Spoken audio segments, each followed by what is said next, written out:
Hier matin, sur Europe 1, le ministre de l'Intérieur Gérald Darmanin dénonçait les entreprises qui profitent de l'immigration clandestine. Il y a des entreprises, des très grandes marques, qui embauchent des gens et qui savent très bien qu'ils sont irréguliers, utilisent leur force de travail et dès que quelque chose se passe, parce qu'ils demandent des papiers, ils leur font un peu du chantage, je mets des guillemets, à la régularisation. Alors après cette déclaration, la rédaction d'Europe 1 a voulu en savoir plus.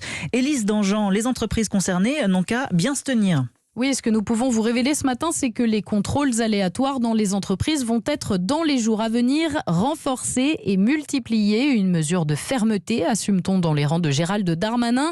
Position partagée par le ministère du Travail qui indique même que les premiers contrôles ont déjà révélé des situations indignes. Les entreprises concernées seront donc sanctionnées. Objectif, montrer que chacun doit prendre ses responsabilités car en effet, si aucune entreprise n'admet avoir recours à des travailleurs en situation irrégulière, toutes se renvoie la balle. C'est la faute de l'agence d'intérim ou du sous-traitant. On a des soucis pour vérifier les documents administratifs et traquer l'usurpation d'identité. Reste que le phénomène existe et n'est pas nouveau. Selon les derniers chiffres dont on dispose, l'infraction d'emploi d'étrangers sans titre est la deuxième relevée dans le champ du travail illégal. Elle représentait 11% de toutes les infractions en 2016.